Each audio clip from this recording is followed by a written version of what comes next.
자, 누가복음 18장 9절 말씀부터 14절 9절 함께 읽습니다. 시작. 또 자기를 의롭다고 믿고 다른 사람을 멸시하는 자들에게 이 비유를 말씀하시되, 두 사람이 기도하러 성전에 올라가니 하나는 바리새인이요 하나는 세리라.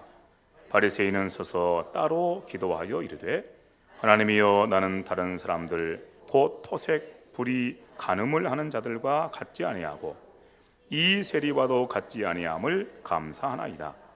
나는 일일이 2번씩 금식하고 또 소득의 11조를 드리나이다 하고, 세리는 멀리 서서 감히 눈을 들어 하늘을 쳐다보지도 못하고 다만 가슴을 치며 이르되, 하나님이여, 불쌍히 여기소서, 나는 죄인이로소이다 하였느니라. 내가 너희에게 이르노니 이에 저 바리새인이 아니고 이 사람이 의롭다 하심을 받고 그의 집으로 내려갔느니라. 무릇 자기를 높이는 자는 낮아지고 자기를 낮추는 자는 높아지리라 하시니라. 아멘. 여러분, 살아계신 하나님께 기도하기 위해서 나아왔으나 한마디도 기도를 드리지 못하는 바리새인의 모습, 자기를 창조하시고 구원하실 하나님 앞에서조차 자기 자랑만 늘어놓는 인생의 모습, 이런 모습들은 얼마나 참 안타깝고 그리고 불쌍한 그런 모습인지 모릅니다. 자기 자랑으로 그 속이 가득 차 있어서, 그래서 다른 사람들을 보면 정죄하고 비난하기만 바쁜 그런 인생의 모습, 얼마나 참 비참하고 안타까운 모습이었습니까? 우리가 지난 주일에 함께 같이 나누었던 말씀들 다시 한번 생각해 보시기 바랍니다. 그들이 얼마나 불쌍하고 얼마나 비참한 인생인지, 그들이 정말 그렇게 불쌍하고 비참한 이유는 그런 사람들에게는 하나님께서 계시지 않기 때문입니다. 그런 사람에게는 하나님께서 계시지 않고 오직 자기 자신만이 있을 따름입니다. 그리고 그렇게 하나님께서 함께 계시지 않으시고 자기 자신밖에 없는 사람, 그리고 자기 자신에 대해서 만족하며 살아가는, 자기 자랑에 취해 살아가는 사람은 결코 자기 수준을 벗어날 수가 없습니다. 자기 자신밖에 없고 자기 만족이 있기 때문에 거기서 벗어날 생각들을 전혀 하지를 않는 것이죠. 하나님께서 인생을 위해서 예비하신 그 영광스러운 구원의 자리에 나아가지를 못합니다. 나아갈 생각도 하지를 않습니다. 그러니 그들 향해서 불쌍하고 비참하다 이렇게 말하는 것입니다. 그러나 여기 또 다른 한 사람이 있습니다. 그는 함께 기도하고 있는 이 바리새인과 너무너무 다른 사람입니다. 이 사람은 하나님 앞에 기도하러 나왔지만 기도를 한마디도 하지를 못합니다. 다만 그는 저 멀리 서서 그저 슬퍼서 눈물만 흘리고 있을 따름입니다. 가슴을 치고 탄식하고 서 있습니다. 그리고 그가 하나님 앞에서 할 수 있는 말은 오직 한마디뿐입니다. 하나님, 저는 죄인입니다. 저를 불쌍히 여겨 주시옵소서. 그 말 한마디만을 계속 반복하고 있을 따름입니다. 이 사람은 바로 다른 사람이 아니고 세리였다고 성경이 우리에게 말씀하고 있습니다. 여러분, 세리가 어떤 사람인지 혹시 잘 알고 계신 분들도 계시겠지만 혹시 잘 모르는 분들도 계실지 모르겠습니다. 세리는 말 그대로 하면, 오늘날로 하면 세무 공무원입니다. 세금을 거두는 일을 하는 사람이죠. 그래서 세리, 이 세자가 세금을 거둔다는 그런 뜻으로 세, 그 다음에 리는 관리할 때 리자입니다. 세금을 거두는 일을 하는 공무원이죠. 그런 일을 하는 사람이 바로 이 세리인데, 이 세리가 그렇게 하나님 앞에 나가서 한마디도 기도하지 못하고, 그리고서 그렇게 슬피 울고 탄식하면서 하나님, 저는 죄인입니다. 저를 불쌍히 여겨 주시옵소서. 그 말만 하고 있었던 것입니다. 왜 세리가 이처럼 하나님 앞에 나가서 바리새인들과는 전혀 다른 모습으로 이렇게 자기를 낮추고 그리고 하나님 앞에 자기를 불쌍히 여겨달라고 기도할 수밖에 없었는지, 그 이유를 우리가 함께 같이 먼저 생각해 보기를 원합니다. 예수님께서 사시던 당시의 세리들은 오늘날의 세무공무원과는 너무나 차이가 많이 있었습니다. 예수님 당시의 세리들은 오늘날 세무공무원과는 달리 사람들로부터 존중받지를 못했습니다. 사람들이 이 세리들을 얼마나 싫어했는지 모릅니다. 싫어해도 보통 싫어한 게 아니면 너무너무 싫어했습니다. 그런 말씀들을 우리는 성경 말씀 가운데서 여러 곳에서 만날 수 있는데, 여러분, 예수님의 제자 중에 마태라고 하는 사람이 있습니다. 이 마태가 세리였습니다. 그런데 예수님의 부르심을 받고 예수님의 제자가 된 사람입니다. 마태가 예수님으로부터 부름받아서 예수님의 제자로 새로운 삶을 시작할 때 그 모습을 우리에게 보여주는 성경 말씀이 여기 있습니다. 마태복음 9장 9절부터 11절에 나오는 말씀인데요, 마태가 세관에 앉아서 세무 일을 보고 있는 것을 보시고 예수께서 나를 따르라 이렇게 말씀하십니다. 그랬더니 마태가 즉시 일어나서 예수님을 따라 나섭니다. 그리고 아마도 이 마태는 예수님을 이제 초대했던가 봅니다. 자기 집으로 초대했더니 예수님과 예수님의 제자들이 다 마태의 초대를 받아서 마태의 집으로 가서 함께 같이 음식을 잡수시게 되었습니다. 그런데 옛날이나 지금이나 항상 사람들은 끼리끼리 지내게 되죠. 그래서 이 세리라는 사람이 자기 친구가 세리일 수밖에 없고, 세리라는 사람이 사람들로부터 그렇게 버림받은, 외면당하는 그런 사람이기 때문에 이 세리 주변에 또 그런 사람들만 함께 모이게 됩니다. 사람들이 손가락질하고 사람들이 비난하는 그런 사람들끼리만 또 이렇게 모이게 되죠. 그래서 마태 집에 잔치가 열리게 되니까 같은 동료인 세리들이 함께 모이게 되고, 또 세리뿐만 아니라 사람들로부터 손가락질 당하고 사람들로부터 무시당하고 멸시당하는 그런 죄인들이 함께 거기에 모여 있는 것입니다. 예수님과 함께 같이 그렇게 그들이 함께 먹고 마시는 모습 보고서 사람들이 이렇게 말합니다. 제자들 향해서 사람들이 하는 말입니다. 어찌하여 너희 선생은 세리와 죄인들과 함께 잡수시느냐. 그러니까 너무 이상하다는 것이죠. 어떻게 세리와 함께 앉아서 음식을 먹을 수 있느냐. 그러니까 당시 사람들은 세리라고 하면 같이 함께 앉아서 음식을 먹는 것은 고사하고 세리와는 인사도 나누지 않았던 것입니다. 인사를 나눈 것조차도 부끄럽게 생각했어요.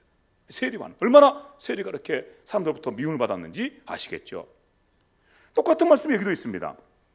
이번에 누가복음에 나오는 말씀인데, 삭개오라는 사람이, 이 사람도 세리였습니다. 이 삭개오라는 사람이 예수님에 대해서 존경하는 마음을 품고서 예수님께서 자기 동네를 지나가신다는 말씀을 듣고 어떻게든 예수님의 얼굴이라도 한번 배우려고 하는데, 사람들이 너무 많이 예수님 옆에 있어서 얼굴을 뵐 수가 없어요. 그러니까 옆에 있는 돌무화과 나무, 우리나라 성경에서는 우리가 뽕나무라고 이렇게 번역되어 있었는데, 이 돌무화과 나무입니다. 돌무화과 나무 그 위에 올라가서 예수님을 이렇게 그 위에서 내려다보고 있습니다. 그랬더니 예수께서 그런 삭개오의 모습 보시고서 삭개오야 내려와라. 오늘 내가 너희 집에 머물러야 되겠다. 그래서 그 삭개오와 함께 같이 삭개오의 집에 들어가게 되었습니다. 거기 또 누가 함께 있을까요? 똑같은 세리들이 함께 모이죠. 똑같은 죄인들이 함께 모이죠. 사람들부터 손가락질 당하는 사람들이 거기에 다 함께 모여 있습니다. 그런 모습을 보고서는 사람들이 또 말합니다. 저 사람이 죄인의 집에 머무르기 위해서 들어간다. 죄인들과 함께 같이 들어가는구나. 저 사람은 죄인의 친구구나 하면서 예수님을 향해서 비난하는 그런 말씀을 거기서 우리가 만나게 됩니다. 이렇게 당시에는 이 세리나 혹시는 또 세리와 함께 어울려 다니는 사람들이 사람 취급을 하지 않았습니다. 짐승보다도 못한 수준으로 사람들이 그렇게 생각했어요. 그래서 더 손가락질하고 정죄하고 비난하고 그렇게 했던 것이죠. 지난주에 우리가 함께 같이 말씀을 나눴던 것처럼 이 바리새인이 하나님 앞에 기도를 드리면서 하는 말이 있었습니다. 하나님, 저를 저 세리와 같지 않게 해주신 것을 감사합니다. 그렇게 기도하지 않습니까? 그러니까 얼마나 사람들로부터 버림받고 사람부터 무시당한 사람들이 세리였는지 그런 말씀을 통해서 우리가 알 수가 있었습니다. 그런데 놀라운 것이 있습니다. 그런 세리, 사람들로부터 버림받고 사람들로부터 무시당하는, 사람들로부터 미움거리인, 비난거리인 그런 세리를 누가 함께 받아주십니까? 예수님께 함께 받아주십니다. 그리고 뿐만 아니라 그들과 함께 어울려 다니십니다. 더 놀라운 것은 사람들은 세리, 세리와 함께 어울리다는 죄인들, 이 사람들 향해서는 항상 비난을 해요. 정죄를 합니다. 저것들은 사람도 아니다. 전 짐승보다 못한 자들이다. 늘 그렇게 비난하는데 놀랍게도 예수님의 입에서는 한 번도 세리를 향해서 비난하는 말씀이 없었던 것입니다. 이게 놀라운 거예요. 우리가 앞서 말씀한 것처럼 바리새인들은 사람들부터 얼마나 존경을 받고 얼마나 칭송을 받는 사람들이었습니까? 그런데 그 바리새인들을 향해서는 예수께서 얼마나 끔찍한 말씀으로 정죄하시고 비난하셨습니까? 화 있을지어다, 이 서기관들과 바리새인들이여, 이렇게 그들 향해서 정죄하시고 심판하시는 말씀을 쏟아놓으셨는데 놀랍게도 모든 사람들이 죄인이라고 생각하고 함께 어울리기를 꺼리고 그리고 함께 인사하는 것조차도 부끄럽게 생각하는, 그래서 항상 비난하고 정죄하는 세리를 향해서 예수께서 한 번도 그들 향해서 부정적인 말씀을 안 하셨다는 것입니다. 얼마나 놀라운지 몰라요. 도대체 왜 이렇게 됐는지, 왜 이렇게 하셨는지 우리가 함께 같이 그 이유를 살펴보기로 합니다.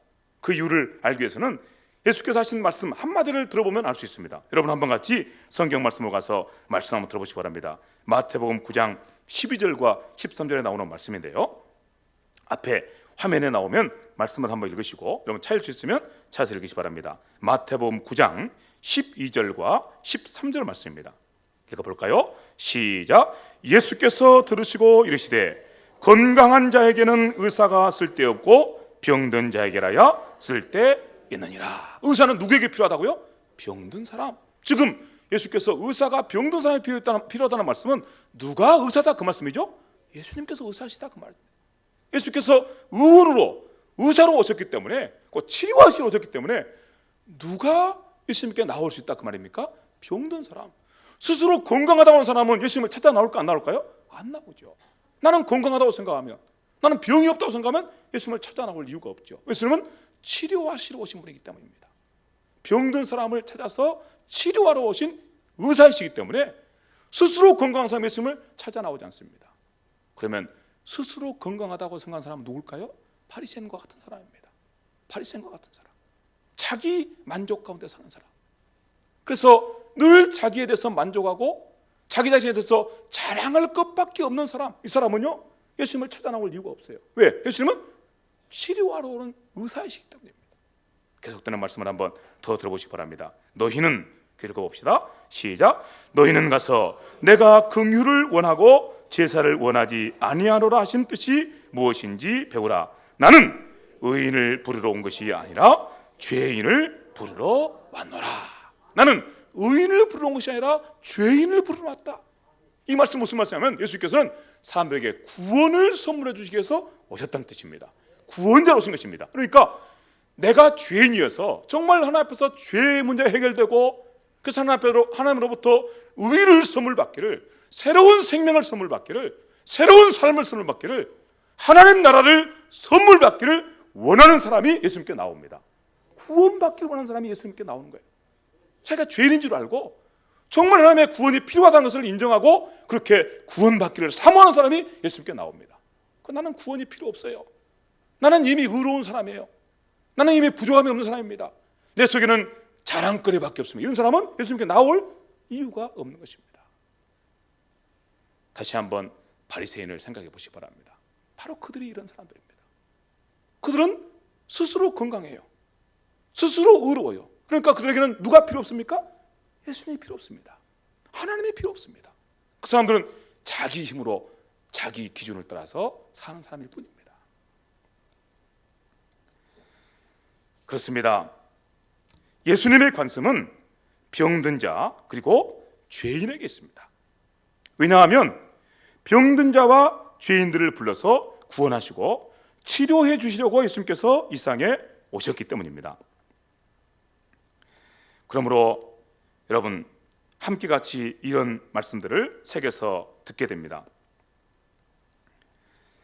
아무리 세상에서 손가락질 당하고 외면당하고 저 사람에게는 아무 소망이 없다고 하는 사람이랄지라도 그가 예수님에게 치료받기를 원하고 예수님을 통해서 구원받기를 원하고 나오면 그는 죄인이 아니라 의로운 사람으로 변화될 수가 있는 것입니다. 아무리 그에게 소망이 없고 아무리 그가 사람들로부터 손가락질을 받을 뿐만 아니라 자기 스스로 생각할 때도 나는 아무 소망 없는 사람이라고 생각될 만한 그런 모습을 가진 사람이랄지라도 예수님께 나오면 그는 치료받아서 건강한 사람이 될 수가 있는 것입니다. 이게 바로 비밀인 것입니다. 그리고 그는 그렇게 구원받고 치료받아서 얼마나 영광스럽고 존귀한 사람이 되는지 모릅니다. 그 전에는 그가 하나님으로부터는 말할 것도 없고 사람들로부터 천대받고 멸시당하고 그렇게 손가락질 당하던 왕따 당하던 사람이었는데 이제는 하나님께서 그를 얼마나 높여주시는지 몰라요. 얼마나 그를 존귀한 자리에 세우시는지 몰랍니다. 그를 하나님의 자녀가 되게 하시고 천지의 주이신 하나님께서 그를 사랑하시고 인정해 주십니다. 그러므로 사람들로부터 인정받는 것과는 비교할 수 없는 사람이 되는 것입니다. 그런 구원, 그런 치료, 그런 은혜를 주시기 위해서 이 세상에 오신 분이 바로 우리 예수님이신 것입니다. 이런 말씀들과 함께 같이 읽고 들으면서 성경 말씀 속에서 이런 사람을 만나게 됩니다. 정말 그가 그 전에는 그렇게 소망 없는 사람이었던데, 그 전에는 그렇게 멸시받고 천대받던 사람이었는데 그렇게 존귀하고 영광스러운 사람으로 그렇게 참으로 모든 사람들로부터 인정받을 만한 그런 존귀한 사람으로 회복된 사람의 모습을 우리가 성경 말씀에서 만나게 됩니다. 대표적인 사람이 누구냐면 삭개오라는 사람이에요. 여러분, 삭개오가 세리였다고 그랬죠? 그런데 이 삭개오가 예수님을 만나 뵙게 됐습니다. 그리고 예수님께 자기의 구주이신 것을 고백하게 됐습니다. 예수님을 통해서 치료받았습니다. 그래서 건강한 자가 되었습니다. 예수님을 통해서 구원받았습니다. 의로운 자가 되었습니다. 하나님의 자녀가 되었습니다. 그랬더니 삭개오의 입에서 이런 놀라운 고백이 나옵니다. 여러분, 한번 같이 성경 말씀을 한번 들어보시기 바랍니다. 누가복음 19장 8절 말씀입니다. 같이 들어볼까요? 시작. 삭개오가 서서 주께 여짜오되 주여 보시옵소서, 내 소유의 절반을 가난한 자들에게 주겠사오며 만일 누구의 것을 속여 빼앗은 일이 있으면 제 네 갑절이나 갚겠나이다. 원래 세리는 돈밖에 모르는 사람이에요. 왜냐하면 이 사람이 돈을 거두는 사람이거든요. 그런데 요즘에도 참 가난한 사람들이 너무 많아서 세금 내기가 힘든 분들이 많이 있지만 옛날에는 얼마나 사람들이 가난했습니까? 그런데 나라에서 세금을 책정해서 세금을 내려오면 세금 낼 돈이 없는 거예요. 지금 우리 사회에서도 참 공과금 내기가 어려운 분들이 우리 주위에 많이 계시죠. 그렇지만 옛날에는 지금보다 훨씬 상태가 심각했습니다. 나라에서는 세금을 많이 책정해서 거두려고 하고 백성들은 세금 낼 돈이 없고, 그러니 어떻게 합니까? 세금을 거두는 사람이 마치 악마처럼 그렇게 일할 수밖에 없는 것입니다. 돈을 거두는 데는 피도 눈물도 없어야 돼요. 가난하다고 봐주고, 가난하니까 내가 면제 줄게. 그러면 어떻게? 자기가 그걸 돈을 물어내야 되거든요. 무슨 수로 그걸 감당하겠습니까? 가난한 사람들이 그렇게 많이 있는데. 그러니까 이 세리라는 사람은 직업이 그렇기 때문에 정말 피도 눈물도 없는 사람이에요. 여러분, 가끔 이 사극에서 그런 장면 보셨죠? 가서 그냥 이렇게 다 가산을 뺏어오고 숨겨놓은 그런 쌀까지 다 뺏어가, 그러면서 살려달라고 이렇게 애걸하면 그냥 칼로 목을 베고 그냥 가고 이러지 않습니까? 그렇게 하지 않으면 세금을 거둘 방법이 없어요. 다 가난하니까요. 옛날에는 또 부자들은 세금을 안 내거든요. 요즘에도 부자들이 세금을 안 내서 참 사회 문제가 되지만 옛날에는 더더군다나 부자는 세금 안 내요. 귀족된 사람들은 세금 안 냅니다. 세금에 면제돼 있어요. 세금은 가난한 사람이 내도록 돼 있습니다. 그러니 얼마나 참 세리가 하는 일이 그렇게 몹쓸 짓입니까? 이 사람은 그러니까 가난한 사람들의 원수예요. 세리가 나타났다면 가난한 사람들은 그냥 얼마나 그냥 이 가슴이 미어진지 몰라요. 너무너무 분노하고 돼요. 이런 사람이 바로 세리입니다. 그는 돈이라면, 좀 심하게 말하면 돈에 목숨을 건 사람이에요. 목숨을 건 사람. 그래야 자기 몫이 떨어져요. 피도 눈물도 없이 가난한 사람한테 세금을 많이 걷어들여야, 그래야 정부에다가 내고, 요즘 우리 택시 산학금 내듯이 정부에다 내고, 그리고 나서 나머지를 자기가 가져가니까요. 그러니까 얼마나 이렇게 악착같이 돈을 위해서 사는 사람인지 모릅니다. 그런데 그런 세리인 삭개오가 예수님 만나고 나서 뭐라고 고백합니까? 나의 소유의 절반을 팔아서 누구에게 주겠습니다? 가난한 사람에게 주겠습니까? 이런 변화가 어떻게 일어납니까? 그동안의 그 인생의 방향이 오직 한 가지입니다. 돈밖에 몰라요. 돈이라면 목숨을 겁니다. 돈문이라면 누가 자기를 향해서 짐승이라도 소용이 없어요. 그냥 돈만이라면 그렇게 목숨을 걸고 살아왔던 사람이 한순간에 바뀌어서 하는 말이, 예수님, 이제 제가 가지고 있는 모든 소유의 절반을 팔아서 가난한 자에게 나눠주겠습니다. 혹시 제가 이제부터 세금 거두는 일을 하면서 남의 것을 이유 없이 뺏어온다거나 그런 일 하면 4배를 갚겠습니다. 절대 그런 일 하지 않겠습니다. 얼마나 놀라운 삶의 변화가 그 속에 일어나는지 보시기 바랍니다. 이렇게 예수님을 통해서 그 영혼이 치유받고, 그리고 그의 모든 가운데 구원이 선물로 주어진 사람 속에는 이런 놀라운 변화가 그 속에 일어나게 된 것입니다. 그 속에서 새로운 생명이 역사하게 되고, 그리고 그의 삶 속에서 새로운 삶이 시작되기 때문입니다. 그 놀라운 모습을 우리는 삭개오의 모습을 통해서 함께 보게 됩니다. 삭개오가 어떻게 그렇게 할 수 있었을까요? 그것은 바로 그가 하나님으로부터 인정받고 하나님으로부터 존중받는 하나님의 자녀가 되었다고 하는 그 사실을 그가 깨닫고 발견했기 때문입니다. 나는 이제 하나님의 사람이니까, 하나님의 자녀니까 옛날처럼 살 수 없다고 하는 그 믿음으로 말미암아 그가 그렇게 할 수가 있었던 것입니다. 이제 이렇게 말씀을 듣고 보니까 바리새인하고 세리를 다시 한번 비교해 보게 됩니다. 누가 의로운 사람입니까? 겉모습으로 보면 누가 의로운 사람이죠? 바리새인이 의로운 사람입니다. 바리새인은 정말로 훌륭한 사람이었습니다.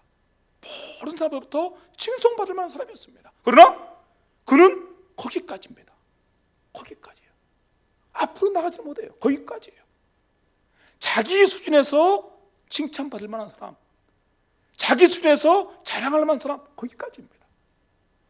하나님께서 칭찬해 주시는 사람, 하나님께서 자랑하시는 사람, 그 수준으로는 한 걸음도 나가지 못합니다. 그런데 세리는 예수님 만나기 전에는, 하나님을 자기의 아버지로 모시기 전에는 바리새인과는 비교할 수 없이 그렇게 수준이 낮은 사람이었어요. 수준이 낮은 사람. 그런데 예수님 만나고 하나님 만나고 나서 그는 자기 수준을 벗어나게 됩니다. 벗어나서 하나님께 인정해 주는 사람이 됩니다. 하나님께서 너는 의로운 사람이라, 하나님께서 그를 향해서 너는 내 자녀라 인정하시는 그런 존귀한 자로 올라가게 됩니다. 그러므로 그가 의롭다 이렇게 말씀할 수밖에 없는 것입니다.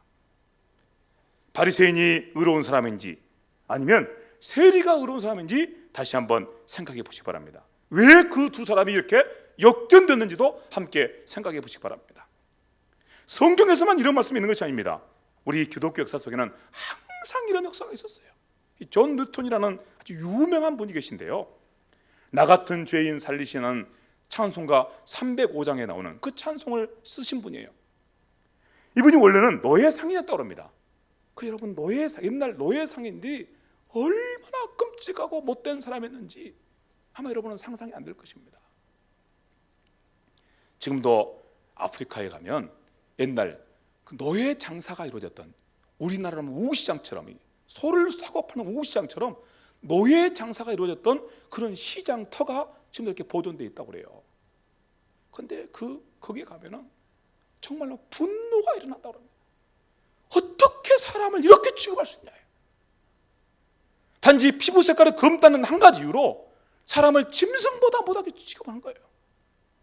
사람을 묶어서 이렇게 조그마한 그런 거기다 방에다 가둬놓고요, 거기서 똥도 싸고 오줌도 싸고, 돼지우리보다 더 못해요. 돼지우리 거기 가둬놓은 거예요.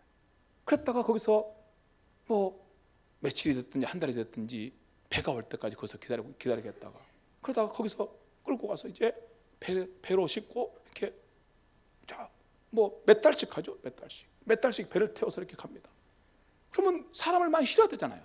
장사니까 노예들을 많이 싣고 가야 되기 때문에 배 밑창에다가 노예들을 싣는 그런 그것을 만든 거예요.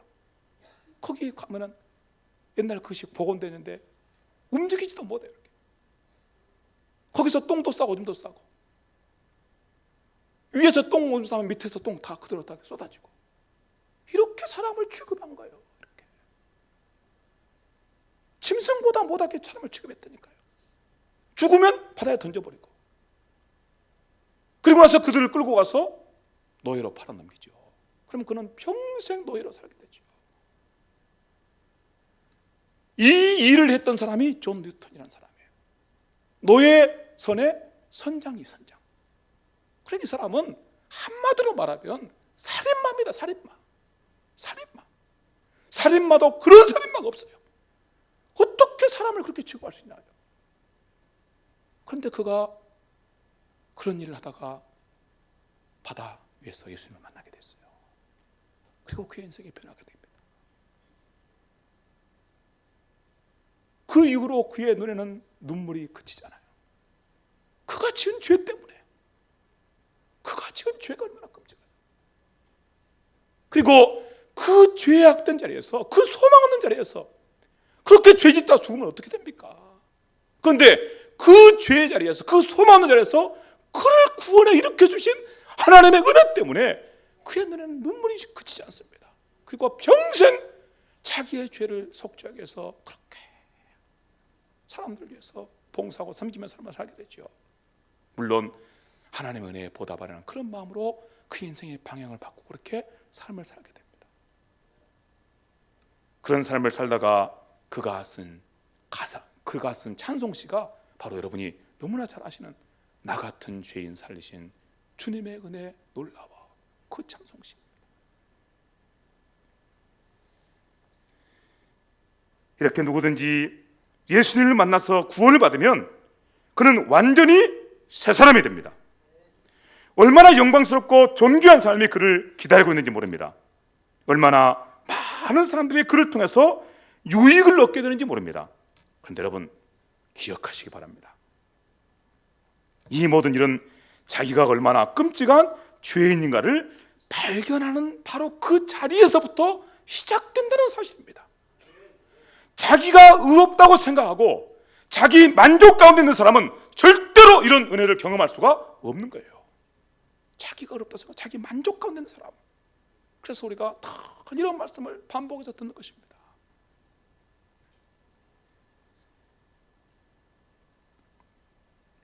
바리새인과 함께 하나님 앞에 나와서 기도하던 세리의 모습을 한번 다시 생각해 보시기 바랍니다.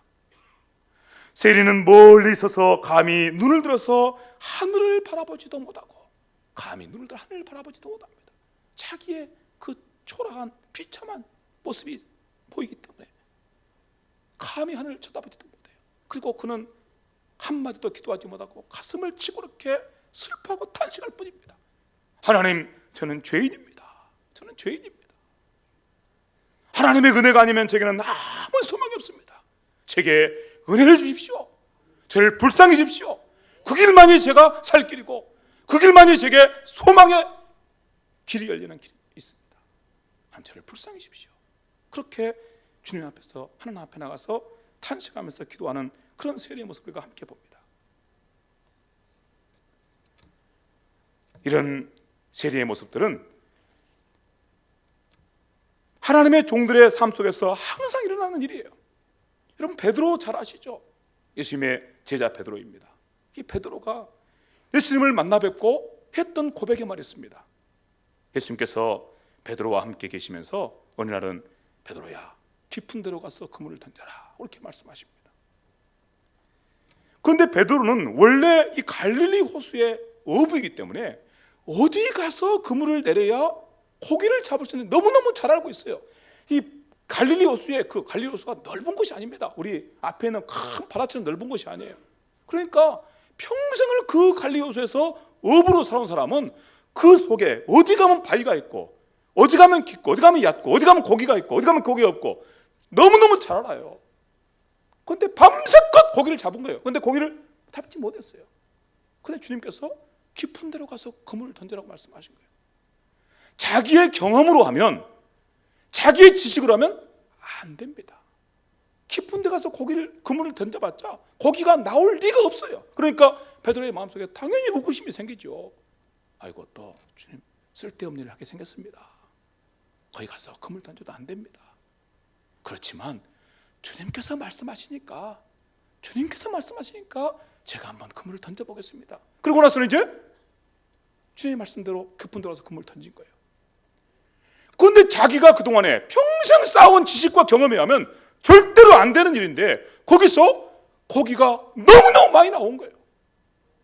그물이 찢어지게 생겼어요. 한 배로 실을 수 없으니까 다른 배를 불러가지고 두 배 실어도 고기가 넘쳐난 거예요.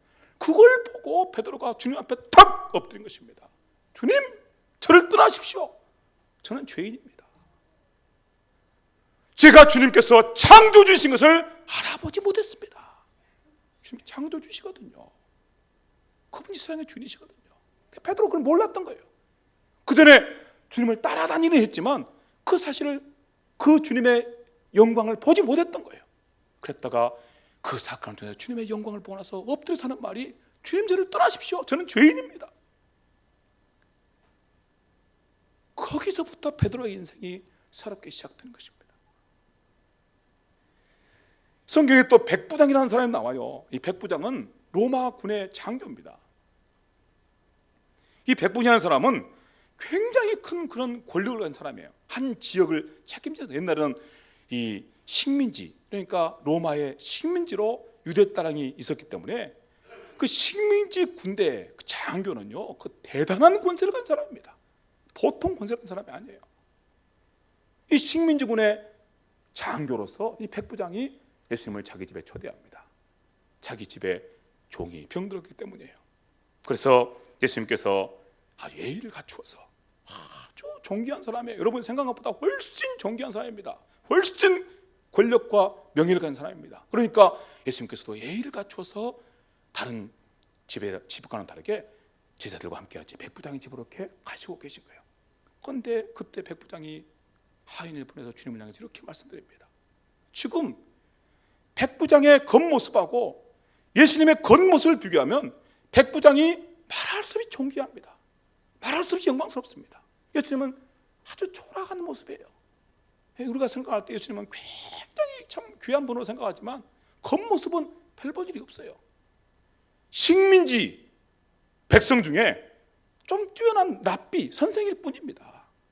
그런데 그 예수님을 내게 사람을 보내서 그 백부장이 이렇게 고백을 합니다. 주님께서 제 집에 들어오신 것을 제가 감당할 수가 없습니다. 주님께서 제 집에 오신 걸 제가 감당할 수도 없습니다.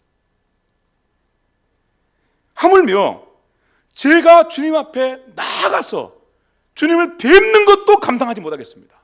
그러니까 거기서 뭔만 하십시오? 말씀만 하십시오. 말씀만 하십시오. 주님께서 제 집에 들어오시는 것 저는 감당이 안 됩니다. 저는 이방인으로서 주님 앞에 나가서 주님의 얼굴을 뵙는 것도 감당이 안 됩니다. 그러니까 거기서 뭔만 하십시오? 말씀만 하십시오. 그러면 될 것입니다. 이렇게 고백한다. 우리는 백부장이 했던 이 말, 거기서 말씀만 하십시오라는 말에만 귀를 기울이는데 그 전의 말씀이 중요한 거예요. 백부장이 베드로처럼 주님에게서 무슨 영광을 보았습니까? 창조주 하나님의 영광을 본 것입니다. 그러니까 그분을 향해서 감당할 수 없다고 말씀드린 거예요. 저는 주님을 감당할 수 없습니다. 겉모습으로 생각하면 백부장이 이런 말을 할 이유가 없습니다. 그런데 백부장은 그 집 주님에게서 보인 거예요. 그래서 주님 앞에서 이렇게 자기를 겸손하게 낮추고 주님에게 소망을 두고 있는 것입니다.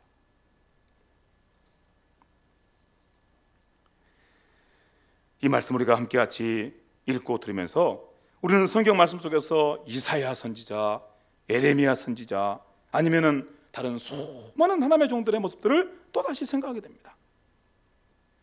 이렇게 하나님 앞에서 철저하게 자신을 낮추는 사람에게 복이 있습니다. 왜냐하면 앞서 우리가 말씀을 들었던 대로입니다. 이렇게 자기를 하나님 앞에서 철저하게 낮추는 사람은 누구를 의지하게 될까요? 하나님을 의지하게 됩니다. 하나님을 인정해 드리게 됩니다. 하나님께서 하십시오 이렇게 됩니다. 주님 앞에 자기를 낮출 줄 모르는 사람은 그래서 자기가 판단하고 자기 기준을 가지고 모든 것을 생각하고 자기 기준을 따라서 사람들을 판단해서 정죄하고 비난하는데 그렇게 열심히 되는 사람은요, 그 사람은 하나님의 도우심을 구하잖아요. 하나님의 도우심이 필요 없어요. 그러니까 이 사람은 혹시 하나님의 이름을 부른다 할지라도 이 사람은 절대 하나님께 자기의 전부의 삶을 내어드리지 않습니다. 어떻게 하죠? 하나님, 거기 서 계셔서 저를 도와주세요. 거기서 저를 도와주세요. 제 인생은 제가 알아서 하겠습니다. 거기 서서 하나님은 나를 도와주기만 하세요. 보호조자예요, 보호조자. 하나님께서 자기 인생의 보호조자예요. 절대 제게로 오지 마세요. 거기 계시면서 나를 도와주기만 하세요. 하나님은 보호조자로 제게 필요합니다. 그래서 어떤 분들이 이 진리를 이렇게 아주 이렇게 희화적으로 표현을 했어요. 오늘날 믿음의 사람들에게, 많은 믿음의 사람들에게 하나님은 액세서리다, 액세서리. 자기 자신을 돋보이게 하는 액세서리.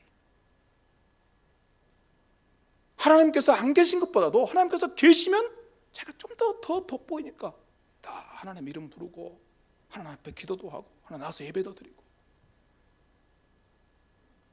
하나님 앞에 전적으로 자기를 낮추고, 하나님 아니면 소망이 없습니다. 주께서 구원하지 않으면 저에게는 아무런 소망이 없습니다. 치료하지 않으시면 아무 소망이 없습니다. 이렇게 하지 않는다는 겁니다. 하나님 거기서 나를 도와주기만 하세요. 아, 오늘 제가 하나님 이름을 불러야 되겠네요. 그래야 제가 좀 돋보이겠습니다. 그래야 제가 좀 더 이렇게 아름답고 있어 보이겠습니다. 이런 수준으로 하나님을 섬긴다는 것입니다. 이런 인생에게는 소망이 없는 거예요. 이런 인생에게 엄밀하게 말하면 이런 인생에는 소망이 없는 것입니다. 지난 주일날 우리가 함께 같이 그렇게 말씀을 드렸던 것처럼, 여러분, 천지의 창조주신 하나님, 모든 만물을 자기의 소유로 가신 그 부유하신 하나님 앞에 나가서 한마디도 기도하지 못하고 한마디도 그분께 도움을 구하지 못하고 자기 자랑만 늘어놓고, 나는 이런 사람입니다, 하나님 도움 필요 없습니다, 나는 내 삶의 만족입니다, 이렇게 하는 인생, 그 자기 기준이 너무 확실해가지고 자기가 너무 똑똑하고 잘났으니까 늘 다른 사람 정죄하기는 하고 다른 사람 이렇게 비난하기는 하고, 이런 인생 무슨 소망이 있습니까? 그에게 하나님께서 하시는 말씀은 한마디입니다. 그래? 너 잘났네. 네가 그렇게 똑똑하니까, 네가 잘났으니까 네 힘으로 살아, 네 지혜로 살아, 네 수준에 살아. 나는 너와 상관없어. 나는 너와 상관없어. 하나님이 하시는 말씀이 그 말씀이에요. 그 자리에 버려두시는 거예요. 더 이상 그와 상관하지 않으십니다. 그러나 정반대의 사람이 있습니다. 앞서 우리가 말씀을 듣던 그 말씀 그대로입니다. 자기에게 아무 소망이 없어요. 오직 하나님밖에 소망이 없습니다. 그래서 나가서 하나님께 고백하고 나갑니다. 하나님, 저는 죄인입니다. 제게 하나님의 은혜가 필요합니다. 하나님의 도우심이 필요합니다. 하나님께 은혜 주지 않으시면 저는 아무 소망이 없는 사람입니다 하고 나갈 때 하나님께서 그와 함께 해주십니다. 그의 삶의 모든 자리에 함께 계시면서 그와 함께 더불어 삶을 사시게 됩니다. 그러므로 그가 존귀한 자가 된다는 말이에요. 그러므로 그가 진짜 의로운 자가 되고 진짜 영광스럽고 그렇게 복된 자로 이루어지게 된다 그 말입니다. 한번 같이 우리 자신의 모습을 돌아보도록 합시다.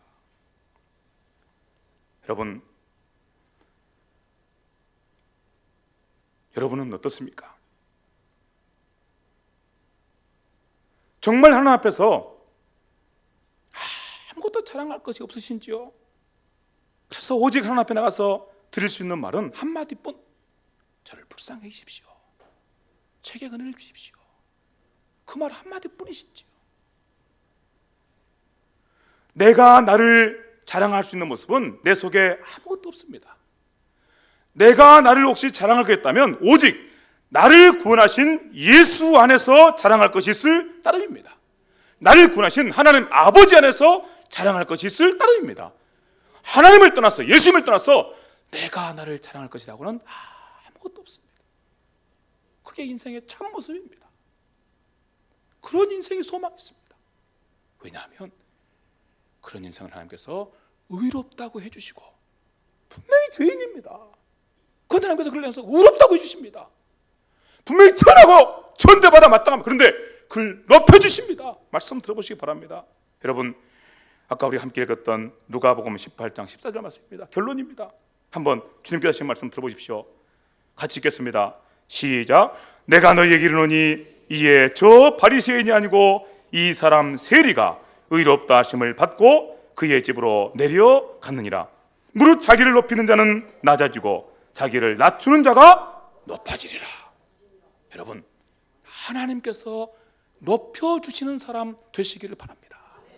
여러분이 스스로 높아지지 마시고요. 스스로 높아지면 절대로 높아지는데 한계가 있어요. 아무리 높아져도 내 수준에서 높아질 수밖에 없어요. 내가 아무리 나를 높이려고 해도. 그런데 하나님께 높여주시면 한없이 높아지는 것입니다.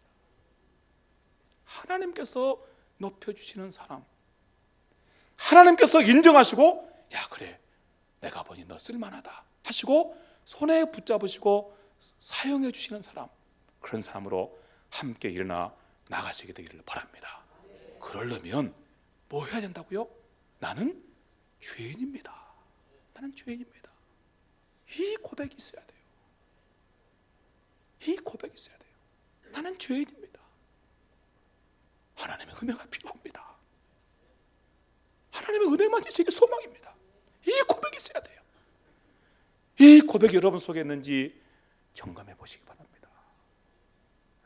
특별히 자기 자랑하는 데 익숙해지신 여러분, 한번 여러분의 양심을 살피면서 한번 말씀을 들어보시기 바랍니다. 우리 가운데 혹시 자기 자랑하는 데 익숙해진 여러분이 계시면 그분은 더 이 말씀을 귀하게 받으실 수 있기를 바랍니다. 왜냐하면 진짜 영광스러운 구원과 그리고 우리가 기대하고 사모하는 그 놀라운 삶은 바로 여기에 있기 때문입니다. 주께서 하시는 복된 말씀 함께 새겨 들으신 대로 주의 은혜의 역사가 우리와 함께해서 우리의 남은 생애를 통해서 정말 놀라운 삶이 이루어지기를, 하나님 기뻐하시는 그 풍성하고 부유한 삶이 이루어지기를 함께 사모하며 나갑시다. 하나님께서 구원하시고 하나님께서 치료하시면 그 자리에 새로운 삶의 역사가 시작됩니다. 주께서 구원하시고 치료하시기 때문입니다. 이 은혜 함께 사모하면서 기도합시다. 기도드리겠습니다. 하나님 아버지, 감사합니다. 말씀해 주신 귀한 말씀 함께 새겨 듣고 주의 은혜를 다시 구하고 사모합니다. 우리가 주의 말씀이 아니면 오해할 뻔하였습니다. 우리 자신을 자랑하는 그것이 우리에게 복된 길인 줄 알고 그 길로 달려갈 뻔하였습니다. 하나님, 우리를 복되게 주 앞에 세우시고 주께서 기뻐하시는 영광스러운 길로, 소망의 길로 달려가게 하시니 감사합니다. 그 길을 달려가다가 낙심하지 않게 하시고 그 길을 달려가며 하나님께서 높여주시는 사람으로 살게 하셨으며 하나님께서 하나님의 손에 붙드시고 쓰시는 거룩한 종들로 다 살게 하여 주시옵소서. 우리의 인생 속에서 놀라운 일이 하나님을 통해 이루어지기를 소망합니다. 말씀하신 대로 우리를 구원하시고 우리를 치유하시옵시되 주께서 기뻐하시는 영광스러운 하나님의 종들로 살기에 부족함이 없도록 역사하여 주시옵소서. 함께하여 동행하시는 하나님께 감사하며 예수님의 이름으로 기도하옵나이다. 아멘.